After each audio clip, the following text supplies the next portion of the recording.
நாம் நமது உயரத்திற்கு செல்லுவோம். அன்பார்ந்தவர்களே, கழுகினை தாக்கும் ஒரே பறவை காகம் மட்டுமே.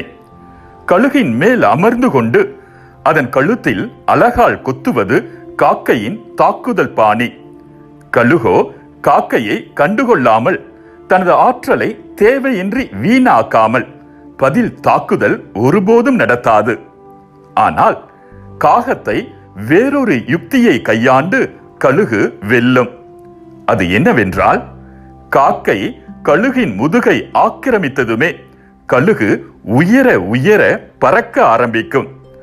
உயரம் கூட கூட காக்கைக்கு மூச்சுவிட சிரமமாகும்.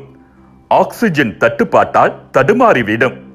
கழுகை விட்டுவிட்டு காக்கை கீழிறங்கி வந்துவிடும். அன்பார்ந்தவர்களே, காக்கைகளோடு, அதாவது உங்கள் எதிரிகளோடு சண்டை போடாதீர்கள். நீங்கள் உங்கள் உயரத்திற்கு செல்லுங்கள்.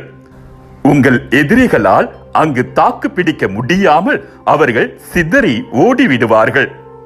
நாம் நன்மை செய்தாலும் நமக்கு தீமை செய்பவர்கள் இருந்து கொண்டுதான் இருப்பார்கள்.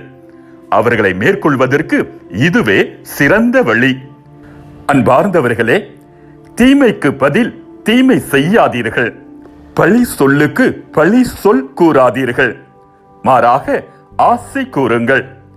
ஏனென்றால் கடவுள் வாக்களித்த ஆசையை உரிமையாக்கிக் கொள்வதற்கே அழைக்கப்பட்டிருக்கிறீர்கள். பேதுரு எழுதிய முதல் திருமுகம் 3ஆம் அதிகாரம் 9வது இறைவசனம். மீண்டும் மற்றொரு சிந்தனையோடு உங்களை சந்திக்கும் வரை விடை பெறுகிறேன்.